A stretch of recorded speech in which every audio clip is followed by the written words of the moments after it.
missionary. I'll give the greatest example.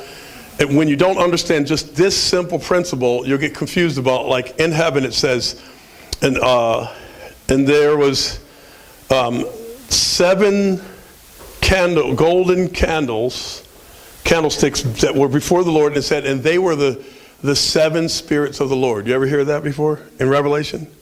How many have never read that before? Everybody has read that before or heard about that?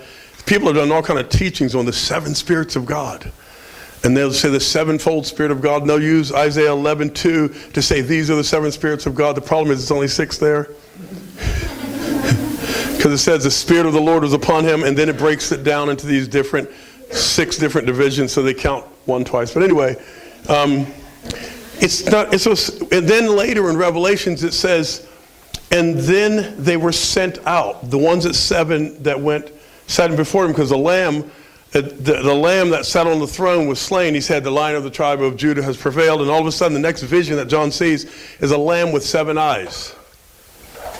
And he says, these 7 eyes are the 7 spirits of the Lord. And then it says, and then they went out into all the earth. For the rest of the book of Revelations, they're called the 7 angels. They're no longer called the 7 spirits. Same characters.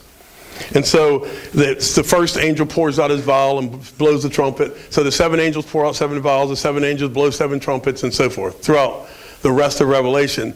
Well, but these 7 spirits that sat before the Lord, they never were sent out into the earth before.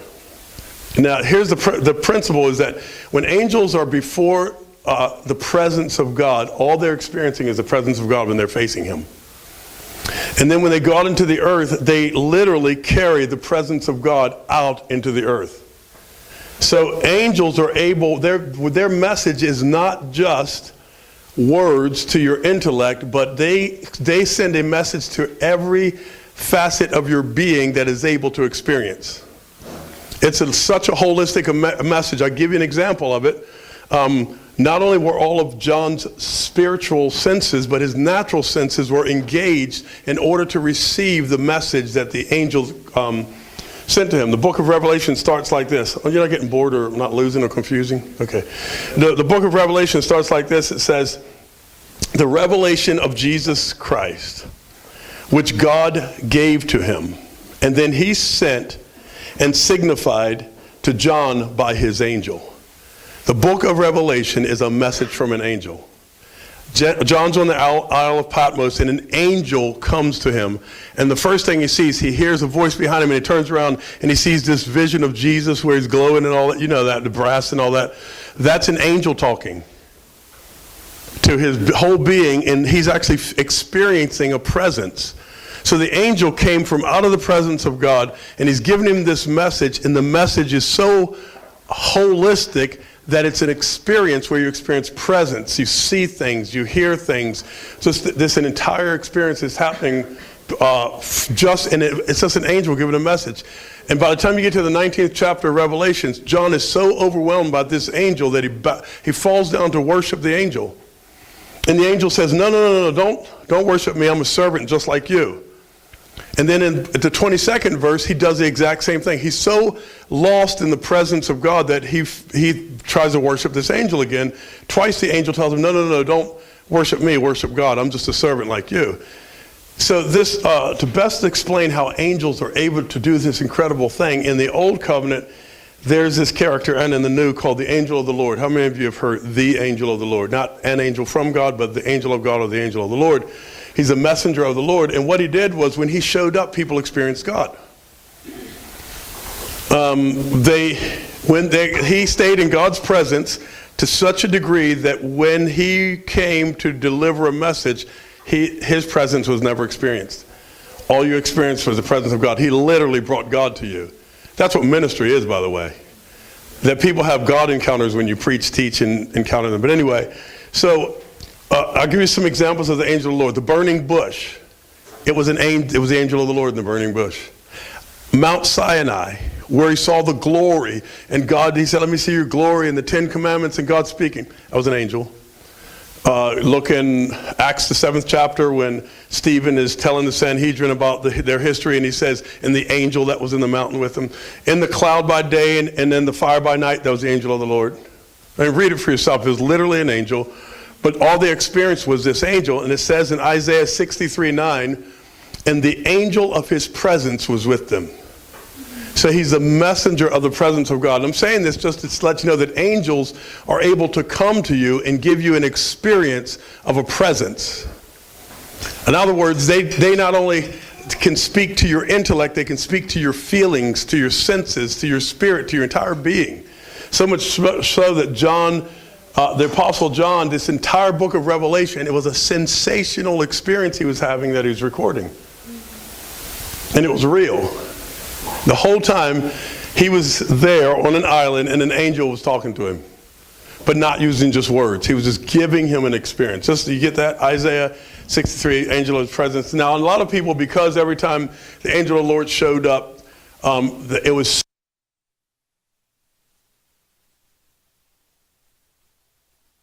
gospel-centric. The only way you can grow up to be a healthy human being and be who you are, who you were really created to be, is that you have to grow up in truth, i.e. the gospel. This could be a thing. I'll explain more about that. Here's what it says. Your vain conversation. Conversation means a manner of life, the way you live. It's how you live every day. Manner of life. It's not what you're preaching necessarily. It's not any work that you're doing here. It's just the way, your entire life, the way you live, your manner of life. And he says, vain conversation, a manner of life void of truth. A way of living that is not according to truth, void of truth. And then he said, you received it by traditions of your fathers. Now here's what that word, Greek word, traditions of your fathers means. It means something that's handed down in the family. It's not even inherited in the way that we think, like there's a spiritual door open, I inherited that, or I have a genetic disorder, I inherited that. No, it's something handed down like your father had a house or a car or a picture or money, and then it's given to you. It's the hand-me-downs that's handed down from generation to generation to generation. And here's what's being handed down that Jesus had to die to redeem us from, to rescue us from. What's being handed down is a way of life that's void of truth. It's called conditioning. That is the works of the devil.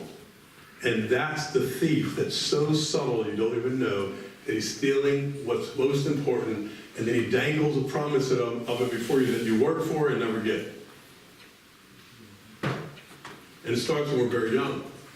I'll give some examples of that because that's what we battle with. When we talk about spiritual warfare, if we jump over the works of the devil to talk about the principalities and the powers in the air and how they're over regions and how we fast and pray, all that's good. But it's just, we're going after the robber while the thief is stealing his life. The robber is a blatant evil that comes to snatch right out in front of your face, which serves as a distraction while the thief picks your wallet out of your back pocket. So I just want to focus on most talks about spiritual warfare focuses on the robber aspect of what we're dealing with, the obvious things like abortion and all these kind of things. We know these, we have enough insight to know these obvious things, but I want to talk about the subtle things, how you grew up and how you were taught and what you were taught was true and the experiences that you had that were lies. Here's what I mean by lies. I don't mean it didn't really happen. I mean lies like this. Did you notice that God never calls himself a mother? It's not about a male-female thing. God is neither male nor female, just so you know. God is not a boy. He's not. People think that, well, God's male. No, God's not male. Male is something he created. And female is something he created that did not exist before he created it. Male and female is a creation of God. And when God created it, he's trying to say something. He said, I'm going to create the male gender as a little model of me, and I'm going to create the female gender as a little model of humanity. Now, our relationship with God goes way beyond male and female relationship, but this is the best example that you can, it's an experiential example. Because God tells us the truth experientially. Satan couldn't lie experientially. If God does, that's not part of how God's company operates. Communicating experientially before our intellect is even formed. I'm not, is this disjointed? Or is this clear? Okay. Yeah, do whatever you want with your hand if you understand what I'm saying. But you notice that God never refers to himself as a woman. He refers to himself as a father and a husband. And the reason he does that is because we're female, as far as our identity as humanity. A woman will outgrow her need for a mom. Now, mom will always be able to help out and stuff, but her need for a mom, she outgrows it. She can benefit, mom can help her and all that kind of stuff, but her need for a father will just be transferred into the identity of a husband. And the reason I'm saying this is because these two relationships, the father with children and the husband with a wife, are used over and over again as a picture of us and God. And God wants to teach it to us from the time we arrive on planet Earth, experientially. And so your parents, your family becomes like those angels that are messengers of the reality, truth of heaven. Does that make sense? Of us and God. In other words, your first lesson of who God is probably Dad. Are you tracking with me? Yeah. Your first experiential, all my senses, spirit, soul, and body involved message, not just intellectual definition in Webster's dictionary, but your first experiential lesson engraved and written inside of you of who God is Dad.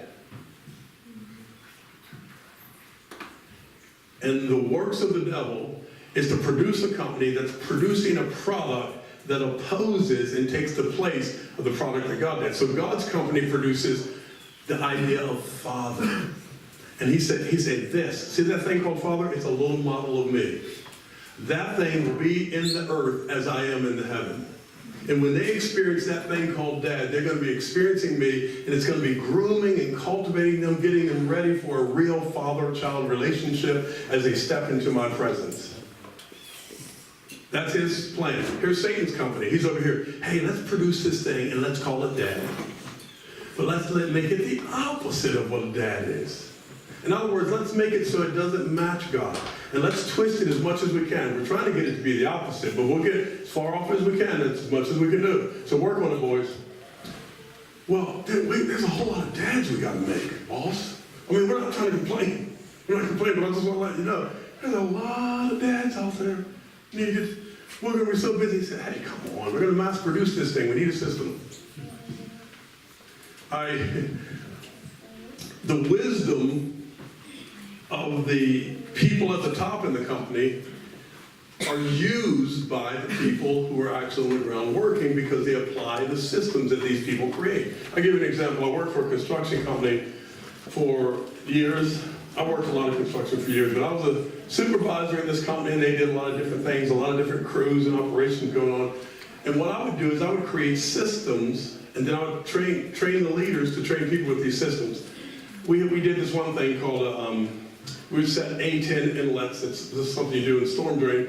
And there's a little curb piece that goes to the A10 inlet. It takes about 10 minutes to set with two guys with two stiff bars to angle it just right, a chain with two hooks in a machine, and then a fourth guy giving hand signals to make sure everything goes just right and watching. It takes about 10 minutes, and then it flops out, you have to do it again. So if you do it exactly right, it took about 10 minutes. I just watched them do it and watched them do it when I first started working for the company. And I came up with a way that it could be done in a minute with two men with the same amount of men. Then, maybe 5 years later, I looked at it again, improved on it, where we could do the same thing within 10 seconds and eliminate one of the men. And we were just going there to set them. And so I came up with that near the time that I left this company. And so part of the company knew about this method and part of the company didn't. So like 3 years ago, I went and because every once in a while I go back to this company, get with the owner of the company. He's retired now. We drive around on the jobs and it's fun. We're not responsible for anything.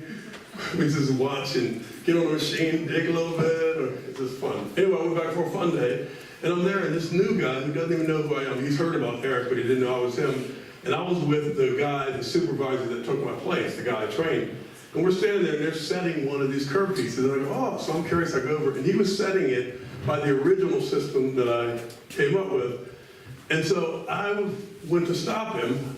I mean, I didn't have any authority or anything, none of them knew who I was. But they were working by a system that I created with my wisdom to get something done a lot quicker and easier. And so the guy's doing it, and I started to say, hey, you can, and he said, the guy stops and says, he said, I've worked for a lot of construction companies. He said, this is the easiest way you can install these things. And he just kind of brushed me off, and I stepped back. And so the guy, Jesse, who was with me, was standing there and waiting to the finish, and went up to the guy. Shouldn't have said this. He said, you idiot. This is the guy that came up with that. He was just going to show you a better way. And they're going, oh, are you Aaron? But he wasn't an idiot. He was really smart because he was using a method that he did not create, but it works real well. That's how demons are. See, Satan's the smartest one, and so he creates systems, and then he has higher-ups who create systems. They're called principalities, belief systems, thought systems, paradigms, cultures, societies. They make them all up in the second heaven factory, and then they send them out into the earth. And so all they need is one good cultural system, and they can mass produce dads that are not like God. So that his industry, which is to produce a lie instead of the truth, his industry can now mass produce these dads that have the same belief system that will all behave exactly the same way with some variation, some worse, some better, but they will get across this one point. That authority is not for you, it's against you. Just this one point.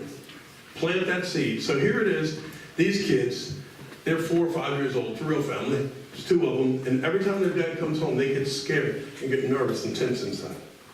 And they're waiting to make sure they don't do anything wrong as long as dad's home. They're scared to death of him. And he blows up like that. He's got a bad temper. He's very controlling. It's his way or the highway. He walks in. When he walks in, mom's scared, the kids are scared, everybody's scared. That is not God. There are some people, when they got saved, they said, Jesus, yes, but I just can't think of God as Father.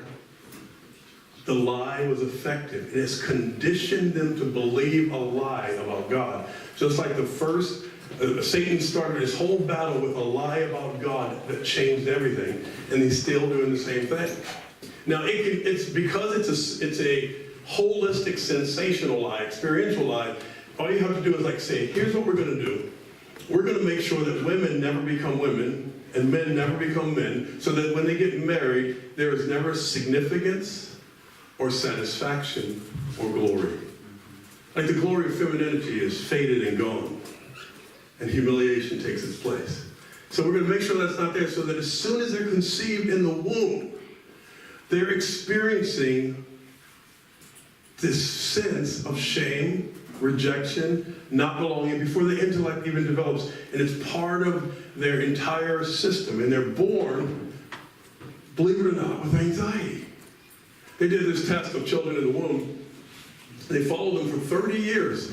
And some of the women were women who had high anxiety all the time. And they discovered this, that when the baby was in the womb, of the mother that had high anxiety all the time, if some big event happened that freaked the mother out, the baby freaked out simultaneously at the same time. But the mothers who did not have high anxiety but were in peace, when that mother got freaked out by something really scary, the baby didn't even know it happened. He was like cocooned. It was interesting. Like that baby was exposed even before he left the womb through his mother's anxiety. Her peace and love from a husband that was a man and she being a woman and they come into a love bond, but it literally shields the child in the womb. And by the time it's fully formed and filled with that love from their union, he's ready to stand. Because children are hardwired for hardship. They can handle it. But you've got to first get the good in before they have the pressure, inner pressure to withstand the outer pressure. Does that make sense? Like if you blow up a tire, it can go over a bump, speed bump, with no problem. But if you take the inward pressure out of it, the outward pressure of the speed bump will bend the rail. And so they have to get filled with this inward pressure called love, significance, belonging. And it can only come out of a bond. I want to say this quickly about love. I might be all over the place, but I want to say this quickly about love. Love is not just something you do. It's not just a need you have. It's not just a supply that you get. Love is a bond. We were designed to experience love in the context of something called a love bond. All of us, to be bonded in love, it says this in the Bible, to be a unique, different kind of bond with your best friend, a bond with your spouse. It's all supposed to be a bond. Until there's a bond, you don't experience love. I know that sounds weird. You experience love, but it's like rain falling on hard ground of your conditioning and it runs off. And you're always working at going after that carrot of satisfaction, significance, and glory. Am I making sense? Well, so you're growing up in your family, and you instinctively, innately, the way you're made, are wired to have a love bond with dad and to have a love bond with mom. Here's the problem. You can have a partial bond, but to have a full love bond with mom and with dad, both, in order to do that, mom and dad have to have a full love bond with one another. To the degree, if they only have a 30% love bond, this is just terms I'm throwing out, then you will be, it's a chance that you may only have a 30% love bond with each of them, because they just show them the limit of their ability to bond. Now, if the 30% bond they have is all on mom's side, you'll be able to have a stronger bond with dad. Does that make sense? Like if the reason they can't get past 30% bond is because of mom, or if the reason is because of dad, then the one who is able to bond but has not the opportunity from a spouse that isn't, that one you'll be able to bond better with. Is it following me? You've seen that with parents where there's one that really is loving and bonding and the other one is not, and they don't have a bond, blah, blah, blah. Anyway, they created, their bond becomes the atmosphere, the environment, like a greenhouse to cultivate, nurture the seed of your identity. Because you can only experience significance, glory, and love as you.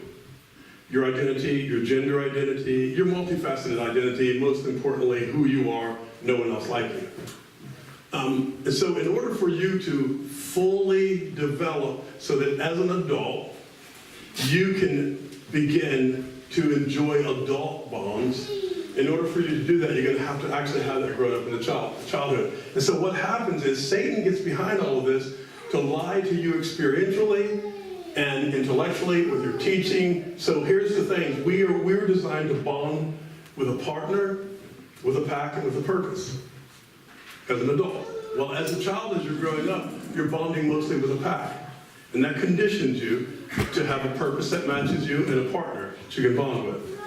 And so this is what the pack looks like. It's the first small circle is relationship with parents and you.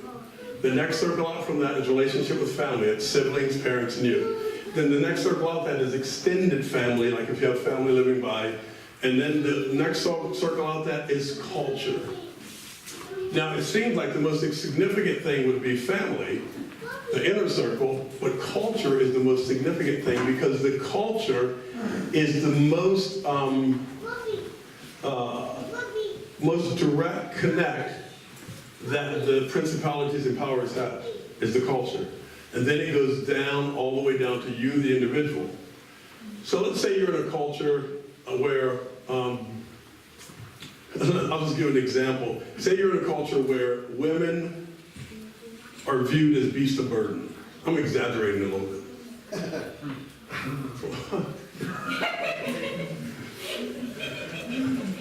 Anyway, now beast of burden's value is based on how much it can bear without buckling or complaining. Just say that's how your culture identifies and values women. And in this culture, let's just say you're in a culture where women are not as valuable as men. They're plenty valuable, but not as valuable as men. Just say that there were cultures like this. Just saying. And say that you're raised in a culture like that. If there's 10 people in the race and you come in second, you've got something to boast about. But if there's only 2 people in the race and you come in second, you're called a loser. I think it's so funny. There's only 2 genders. And the message is women are a little less, just a little less valuable than men. That's like no value. There's only two genders. If there was three genders, 4 or 5, and you were second, it would be some significance, some glory to that. And here's the crazy thing. You think that the real problem is to humiliate women and make them feel bad. No, it's to distort their identity, because they can only experience true significance, true glory, and true love and bond as a woman. God's factory. Are you getting what I'm saying? See, the whole cultural purpose of Satan's kingdom is to change your identity so you're not where the blessing is. Does that make sense? Same thing that happened with Satan, replacement. As soon as he stepped out of his place, he never again experienced the significance, the value of love. And that's what happens to his followers. So as soon as that woman's identity becomes beast of burden, all of a sudden she realizes that the performance pressure, like a carrot on a string, she's now striving to always get what she never will. Approval. That's unconditional. See, conditional approval and no approval at all are the exact same thing. If I only approve of you because I don't approve of you. And so you're working really hard to satisfy that because. I have value because. When actually in God's factory, here's what. Women are to be treated like by men, by their husband. Women are to be treated like a little baby by their husband. What's required of babies? Just that they be cute. And they pull that off real well.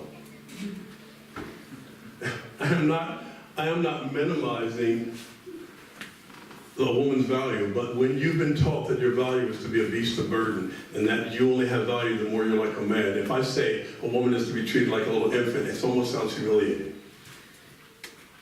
When I say a little infant, it doesn't mean because infants aren't smart. I don't mean that. I mean, you baby them, nurture them, and guess what happens? All of a sudden, the seed of the true identity of femininity begins to open and blossom in that safe and loving environment. In that safe, loving environment. It's the kind of love where you can't do anything wrong. Doesn't that just seem like crazy? That as a little girl, you're like a little princess that can never do anything wrong. And daddy's not harsh, he's not mean, he doesn't pressure you or shame you, and you're valuable, and he tells her you're pretty. What if it was a culture where dad actually told little girls how pretty they were, and they would love to stand in the mirror and do their hair? We call it vanity. What if that was a lie? What if just like the lion cub wrestling with its siblings is practicing for survival in the real world, and what if a woman, a little girl being pretty in the mirror, is actually practicing for being a wife? What if it's not vanity? If it's not vanity, then somebody believed a lie that conditioned you to be something that you're not so that you can be employed in Satan's company. Because he's not just destroying lives, he's grooming employees. Because the next generation of humans, they're going to also need to be destroyed. And if you're following what I'm saying, if he gets to you so that he distorts the truth of who you are, the truth of God, of who God is, and because of that, you can't experience true significance, glory, or love, when you become an adult, you won't know how to be what you are. And you won't want to, but you will reproduce the same environment that you grew up in with just a little adjustment. And all the adjustment does is cover up the fact it's the same thing. I don't yell as loud as my dad did. The problem is not yelling and abusing. The problem is the neglecting to bond. Does your little girl feel so safe with you? And do you tell her she's beautiful? I mean, because what we don't realize is we reproduce the conditioning. We actually become the employees in the company of this renegade that is working against us and our true boss. It's called conditioning. Some of Satan's greatest work is through the conditioning of culture and family. Some of his greatest work. I was telling you about the Egyptian Muslim who was saying about the difference between American women and Egyptian women. He was just telling me the difference between cultures. And I said, yeah, I know. American women are defiant. Egyptian women are compliant. But none of them are truly submitted. Because only a person who's free to say no can say yes. The American woman's not free to say yes because she's deceived. The Egyptian woman's not free to say yes because she's deceived. Only a free person. Can you imagine that? Giving someone 100% freedom to do whatever they want to do, and they always do it works because they were raised in an environment of love. Isn't that amazing? The opposite of that is to raise people in an environment where there's not true love, and then using rules to regulate society.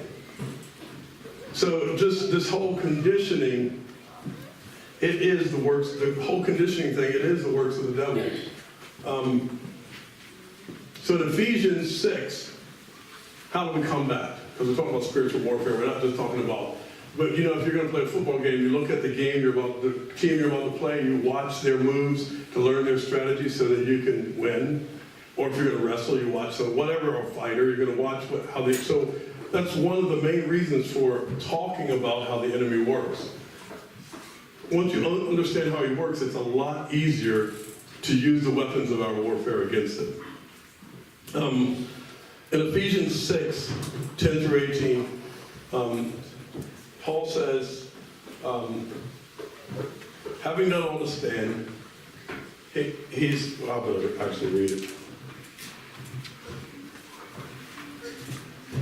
While I'm turning to that, in James, the 4th chapter, he says, submit yourselves therefore unto God and resist the devil and he will flee from you. So a prerequisite to being able to overcome and stand against the enemy is submission to God. And then here in Ephesians, it kind of spells out what that submission looks like. It says, finally, my brethren, be strong in the Lord and in the power of his might. Put on the whole armor of God that you may be able to stand against the wiles of the devil. For we wrestle not against flesh and blood, but against principalities, powers, against the rulers of the darkness of this world, against spiritual wickedness in high places. Wherefore take unto you the whole armor of God, that you may be able to withstand in the evil day. And having done all to stand, stand therefore. And then he talks about all the armor of God. Well, I want to talk about the having done all to stand part. Then I'm just going to finish, and I'll just have to, at another time, say more, because I'll just feel like I'm just getting into introduction, and it's only bits and pieces, but nevertheless, I'm sure people are getting hungry and tired. If you look at the book of Ephesians, he talks about the first chapter, he talks about our relationship with God and how it's made right. And then he talks about the relationship between the Jew and Gentile.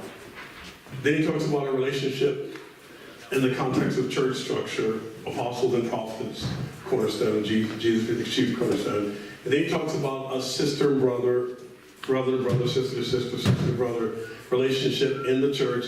And then he talks about relationship according to callings, and he talks about family relationships, where he says, wives, submit yourselves unto your husbands, and husbands, love your wives as Christ on the church.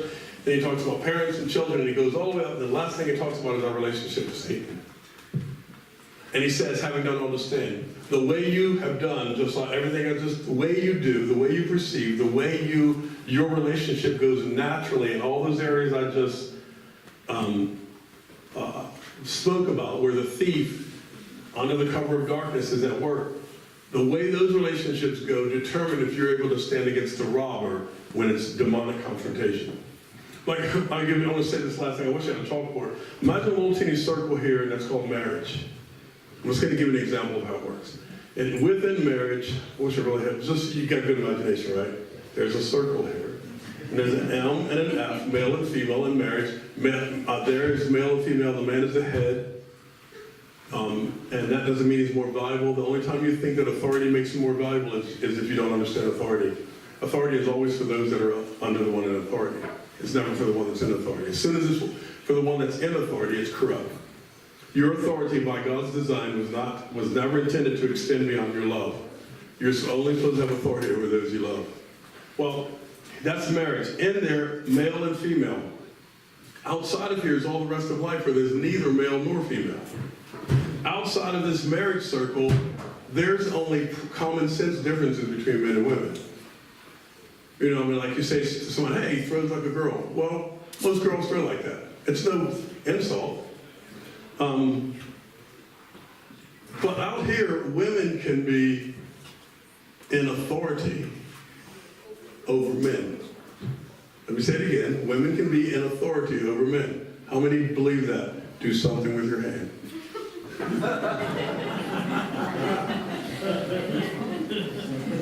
And it could be good and healthy authority. An example, Queen Esther. When Queen Esther stepped out of the palace, everybody bowed the knee. She had genuine authority. But when she stepped back in the chambers, she bowed to the king. When she bowed to the king, it was the inner circle of marriage. When she stepped outside of it, she was the queen that was the authority over all the land. Just because she's female doesn't mean she's under all men's authority. It does not say women submit to men.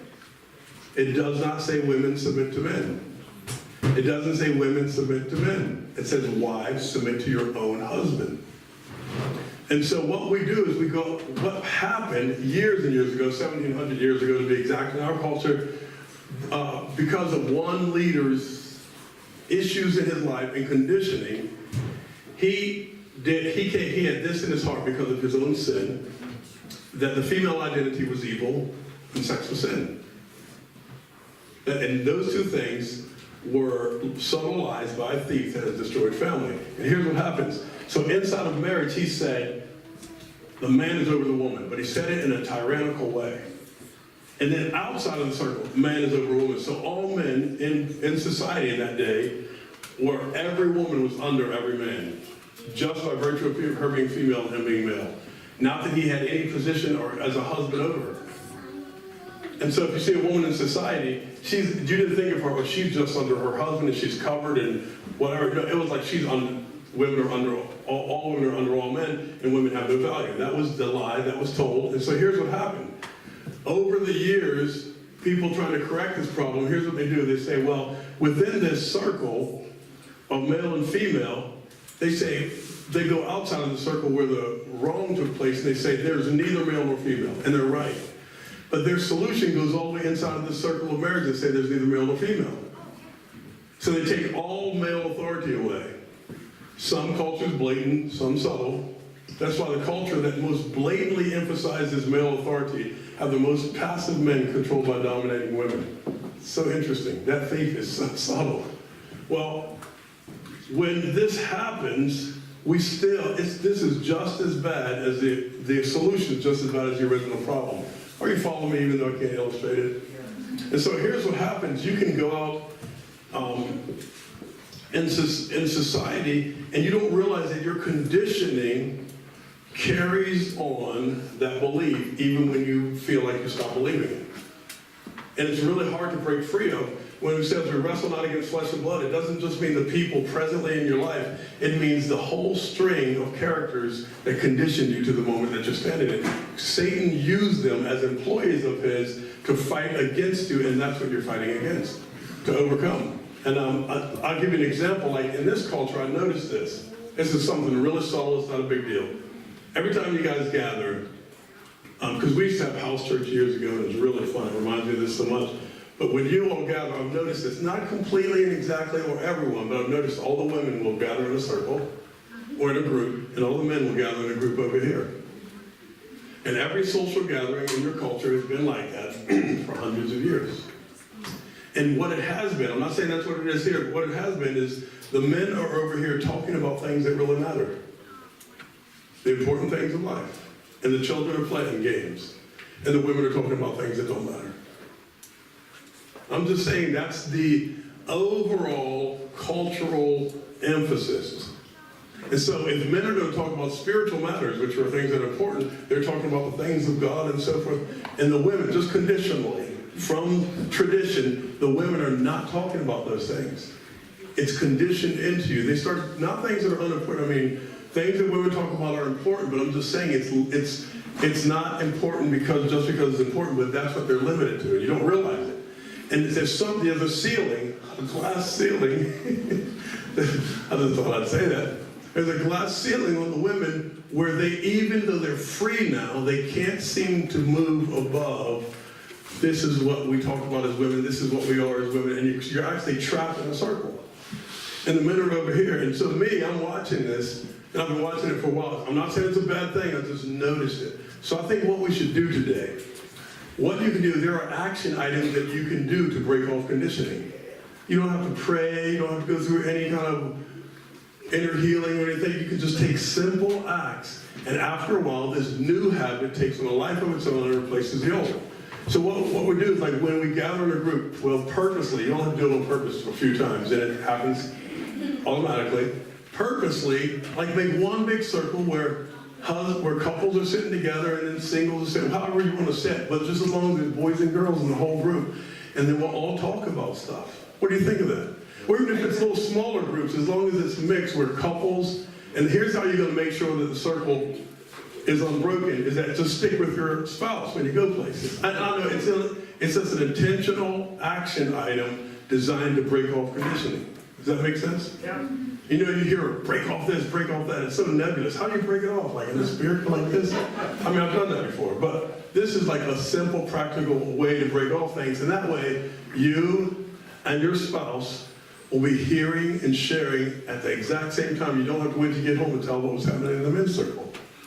So many times, you know, I'm so loud, like without a microphone even, the men are standing around talking and we start talking about God stuff. And I watch sometimes the women in their group that's a little further away. They're talking about whatever, and I watch them going.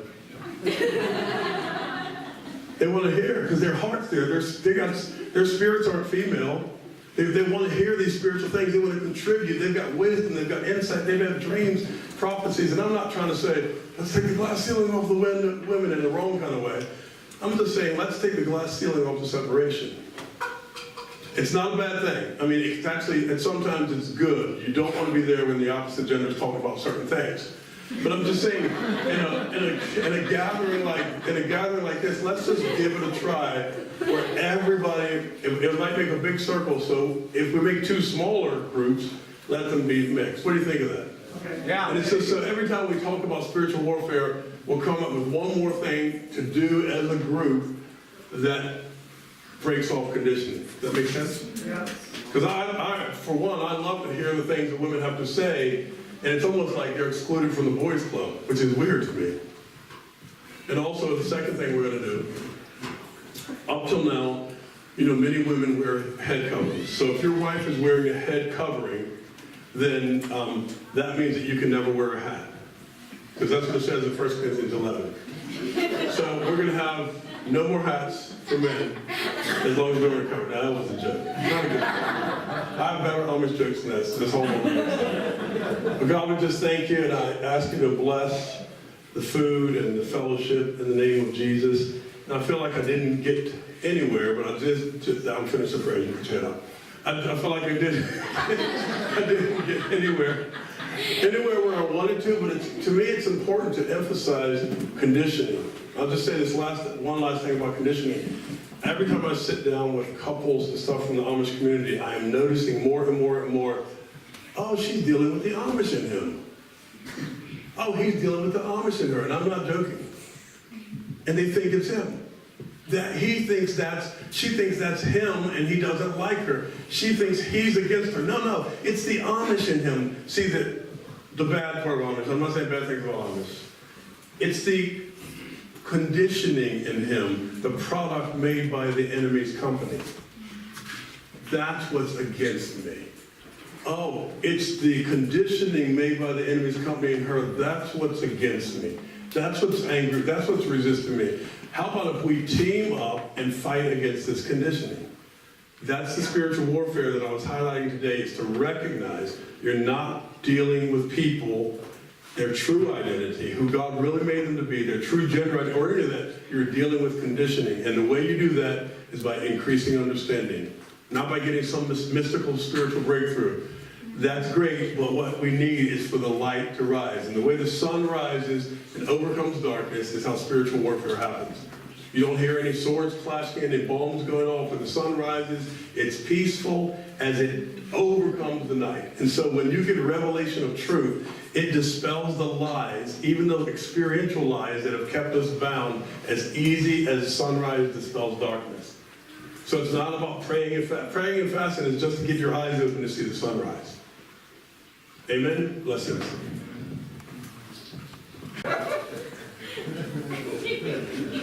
Just don't have them give you any input or anything. Just say, no feedback, just I'll tell you.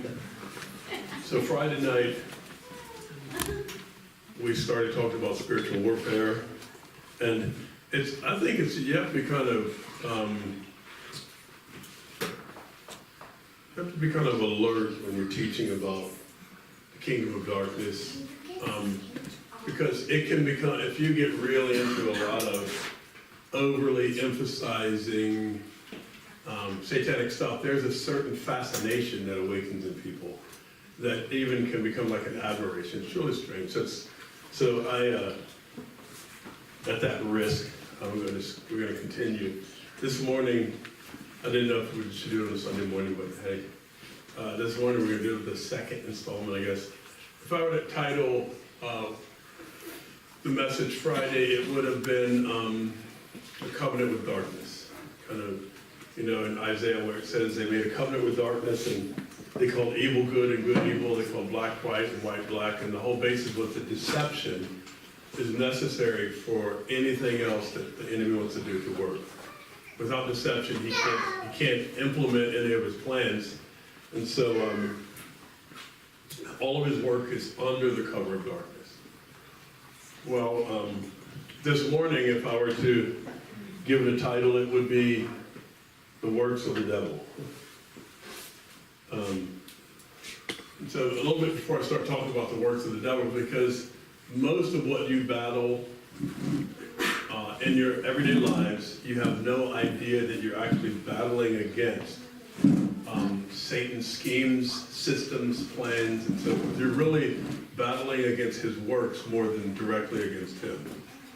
He creates systems that work so well, he doesn't have to. And the people who he employs to keep these systems active and going are us. So you're working for the one you're working against, oftentimes, and you don't know because of that deception. And so I'll just hopefully shine some light talking about the works of the devil and how he is at war against us when we think it's a time of peace, and when we decide we're going to do spiritual warfare and we pray or we do, and none of those things are wrong, we need to do that, but that we have no idea that the battle was going on when we were not paying attention as well. So I want to talk a little bit about the works of the devil. Before I do, I want to just briefly talk about him before he became our adversary. The word adversary means against, someone that works against you. Someone that is against you is an adversary, an enemy, which is the opposite of someone working for you or who is for you. And so I'm just going to rush through this, but in Isaiah 14, verses 12 through 14, there's a proverb there that's referencing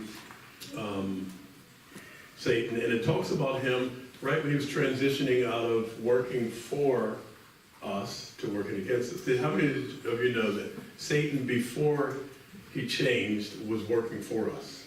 I mean, it says in Hebrews, it makes it clear, and also in the Psalms, that all of the angels work for us. So his original job was working for us, and his new job is now he's working against us. And so it says that he was the morning star. And by morning star, they mean the sun. In Hebrew culture, everything was based on perspective. So we know most stars are brighter than the sun, but the way it looks to us, the sun is the brightest of all, because our sky gets lit up by one star, whereas at night, you look at all of the stars in the sky, and they don't, compared to the sun, they don't have the same glory, so to speak, in brightness. Right now, there are stars up there, but the light of the sun is so bright you can't see those stars. And so Satan was in Job 38, he refers to the angels as the stars of heaven. And many times throughout Scripture, angels are referred to as stars of heaven. And Lucifer, which means son of the morning star, was compared to his glory, compared to the other angels, was like the sun compared to what you see when you see the stars. It was that much of a difference. So much of a difference that in Ezekiel 28, God said, you were the anointed cherub. So he had an anointing. It's almost like, remember when David dealt with Saul and he recognized that's the Lord's anointed? in Jude, when Michael the archangel, it didn't say Michael an archangel, it says Michael the archangel, means Michael is the highest angel. He said, when disputing with Satan over the body of Moses, he didn't disrespect him. That's, wow. He didn't bring against him a railing accusation, but he said this, the Lord rebukes you. He's like, I'm representing someone who is higher in authority than you are. Was Michael saying that Satan was over him in authority? No.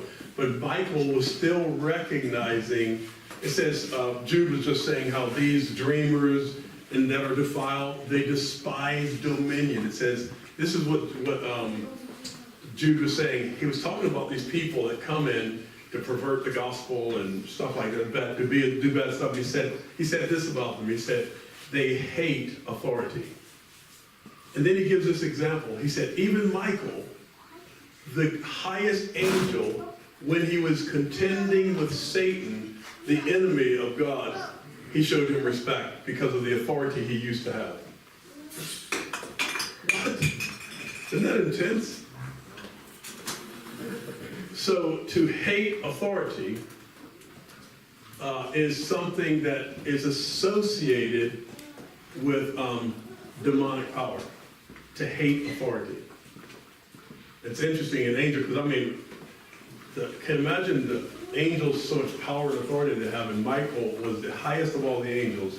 And just like David recognized Saul's anointing, even when Saul was acting just like Satan himself, he respected his position. That means David was submitted to authority, even when the one that was in authority was against the one who authorized it. Because Saul was working against God. Remember he killed all the priests? He was literally working against God. He hated God's authority. He was behaving wickedly. He was behaving wickedly. And when David confronted Saul, he showed him the utmost respect because of his position of authority. Even his previous position of authority, because Samuel said to Saul, God has rejected you as being king. God's taken that away from you. It's only a matter of time it's going to manifest. But even though it was past history, here's how David relates to him. He shows Saul complete submission because David loves authority. And here's Michael, the archangel, dealing with Satan, the chief enemy of God. All this wickedness, and he shows him respect. Did you ever thought about that? I mean, it's amazing that Michael showed Satan respect. Well, anyway, originally, before he fell, his glory exceeded the glory of all the angels. His beauty exceeded the beauty of all the angels. He was, it says in Ezekiel 28, he filled up the sun. He was full of wisdom. That's just a way of saying there was no created being wiser than him. He had more wisdom than any other created being. And just so you know, the stupidest angel is smarter than Solomon.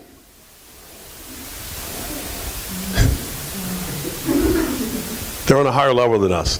So the angel that has the least amount of wisdom, understanding, and knowledge is exceedingly higher than the wisest man that ever lived. Amazing, huh? Just kind of describing, I'm slowly beginning to describe the one that is working against us. Can't depend on smarts. Well, anyway, here's what it said. He said, because of the brightness of his glory and beauty, this is in Ezekiel 28, his wisdom was corrupted.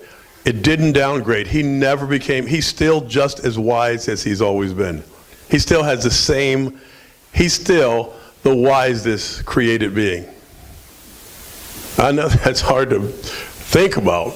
He's still the wisest created being. Now, is he wiser than God? No.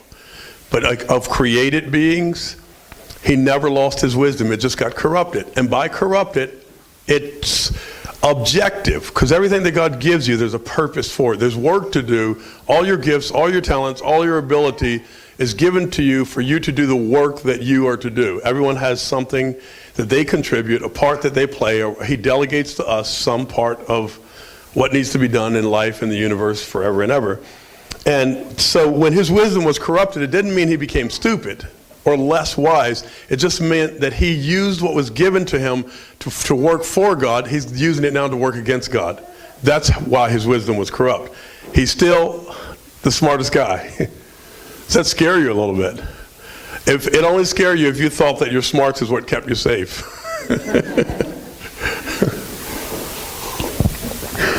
And so here's what he did. I'm using a little bit of imagination here now, but here's what Satan said, Lucifer said in Isaiah 14. He's been quoted and said, I'm going to take my throne and I'm going to place it above all the thrones of the other angels. Like the position that he was in was he was called the anointed cherub that covered. To show you how different he was from other angels, he covered the seat of God. That's what Lucifer's job was. He covered the seat of God, and his glory was so much brighter than all the other angels' glory that when he covered the seat of God, that was his role. He was equipped to be able to cover the seat of God. And then when he left that position, it took two other angels to take his place. You look and when Moses is making the tabernacle and he's making an image of what he saw on the mountain, which was a picture of what's in heaven, over the mercy seat, there's two cherub now whose wings are touching one another, whereas at first in Ezekiel 28 it says of Lucifer, he was the only one, anointed cherub that covered the seat of God. Isn't that something? It's got to be something. Well, we can go, I'll touch some of those attributes more as we go. And the reason I'm touching these attributes is because understanding what God had in mind when he created him and what his characteristics were when he was working for God helps you to understand how he uses those things when he's working against him.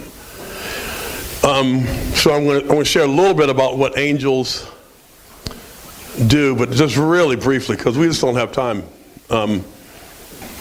And I want to get to the works of the devil, and I don't want to take too much time. But so here's a little proverb I'll give you that helped to explain what took place. There's a very bright young man who is hired by a large, successful company, and he has a lot of potential, but he doesn't know much about the business, and so the company pays for his education. And he learns fast, and he becomes one of the most educated and sharp employees. He's in a position of authority, and he gets tools. The company gives him tools and equipment and instruments and everything that he would need to do a good job. And the idea is that the company is, once you work for them for 5 years, you own those. They're yours. They kind of do that as an incentive so that people will take better care of their stuff. It's actually theirs. If they were to ever retire, they can keep those tools and equipment. So he's got all this equipment, all this education, everything he has, the company gave him for the purpose of working for the company. And then all of a sudden he decides, he sees the books and sees how much money the company's making compared to what he's actually making. And he's starting to think, I have a lot to do with that income. And he starts thinking, whoa, I think I'm going to start my own company. And I'm going to be like this company. And he starts thinking of ways that he can build a company just like the one he's working for, literally be their competition, put them out of business and take their place in the marketplace. So this is a plan he has. But he realizes one thing. He can't do it on his own. He's going to need skilled workers. He's going to have to be strapped. But he knows the ins and outs of the company, so he thinks. He actually thinks he's as smart as his boss. And he's just like, I'm going to be making that money. He sees how much wealth is going into this company. Now, he doesn't realize what that company does with their wealth. He doesn't realize they feed the poor and the needy. This company, with the billions that they're making, they do all kinds of wonderful, charitable, loving things around the world. All he sees is what's coming in. And he's like, I want that money. Now, he has a different idea for the money than that company does. And so what he does is he starts going around and talking to employees, very skilled employees and people that are definitely necessary for the company to run and function properly. And he slowly coerces them into listening to him, and 1/3 of the employees quit with him when he quits to start his own company. And they all know how to do their jobs. They're all equipped. They've also been educated. They also have instruments. They have all the stuff that they needed to work for the company that all of them are going to use now to work as the company's competition. You following the proverb? And so 1/3 of this company's employees quit and they start their own company. And this is what their whole thrust is. We're going to be like the company we came from. I'm going to be like the owner, CEO, president, top guy of that company, and you guys are going to be working. And so they start their own company. And they know just what they're doing. And they start this company, and they become the competition of that company. And that's what Lucifer said. He said, I shall be like the Most High. I'm going to have my office just like he had his office. And he paid close attention to how everything worked because it worked. And so he doesn't deviate from the strategies that were used when he was employed to work for the company. He doesn't deviate from that because they work. He's smart enough to know nothing else works like this works. And so he sets his company up, and that, I just described to you the kingdom of Satan. Satan means adversary, or one who works against. He used to be one who worked for. Now he's one who works against. He's still just as smart as he was. It's just he's working against the company now. They're competitors. And it says in Revelation 12 that when the dragon, he took 1/3 of the stars and cast them to the ground. So that's showing that 1/3 of the employees left. Just by the way, if you have a company and you have disgruntled employees and they quit, a group of them leave, it does not mean that you're a bad boss or you're a bad company. God is probably the best supervisor and boss there ever was, and 1/3 of his employees left. So it doesn't always mean you're doing something wrong. So he started his kingdom, and his objective was this. Now here's what it cost him that he didn't realize. God created it so that you can only enjoy being you. You can only enjoy acting like you. It's called identity. You can search around the world for glory, for fame, for satisfaction, for significance, but it can't be found outside of who God says you are and what God says you do. You can see it in feminism. Where I've seen women, there's so much shame placed on their identity. It's a lie, it's wrong, but you'll see them reaching for the power and the glory of masculinity as if it will increase their value and give them a satisfying, significant life. And it can go so far, even as far as to like lesbianism, where they dress like a man and all that. I've seen women like that. And you look, and in their delusional world, they have finally come to a place of something that's of value and glory, but to onlookers, it's kind of shameful looking, right? It's almost like, do you realize you're not a man?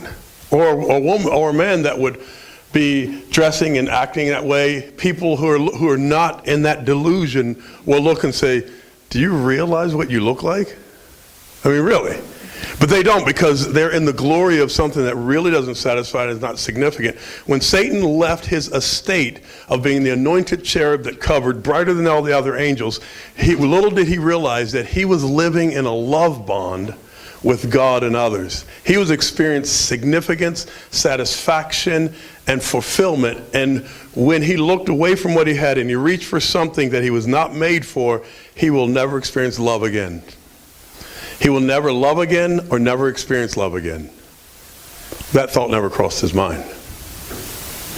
He was after the glory that he saw. God had all the worship. Everybody's worshiping God. He's like, I want that position. That's not who he is. You can't get anything out of a position that isn't who you are.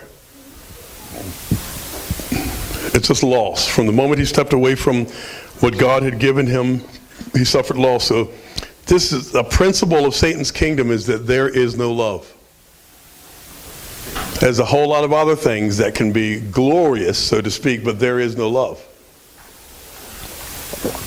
And there's no compensation. There's no replacement for that. So here's the principle. of how Satan's kingdom start. It's the replacement theory. I'm going to take the place of God. Our company is going to take the place of that company, and we're going to make products that will take the place of the products they make. Everything's replacement, replacement, replacement. And you'll find, and I'm giving you this like matrix behind the scenes so that when we talk about the works of Satan in our everyday natural lives, we will recognize these principles behind certain practices and things that we see. We realize replacement, replacement. It's like when I was just talking about the gender thing, he's like, okay, in that company, this is what the product called woman looks like. This is what the product called man looks like. And when those two products come together, it produces the product called family, and it looks just like the company in the kingdom of heaven, and people are satisfied and everything. What we're going to do is we're just going to switch it around. We know exactly how a man is made, exactly how a woman is made. So what we're going to do is we're going to create an environment that turns men into women and women into men. But we'll do it so subtle they won't know it's happening. And so, because they know the principle, as soon as you step out of place, life stops, literally. That's the meaning of death, to miss the target, sin. When you miss the mark, step out of place, sin, life stops. And then you can control people with a carrot in front of them, chasing something that they already have, and they'll never attain. And so,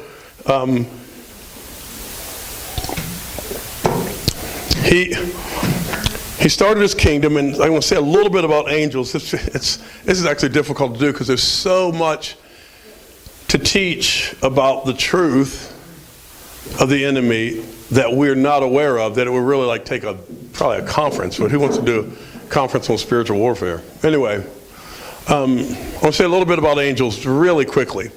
The nature of angels is that they are messengers. The word angel means messenger. Before they are sent on a mission out to do something, they're not called messengers, they're called spirits. The Bible just refers to them as spirits, and they're called ministering spirits. That means they are spirits that are working for the company, doing something that's in line with what God's heart is. And then when he sends them on a mission, that's when they become a messenger or a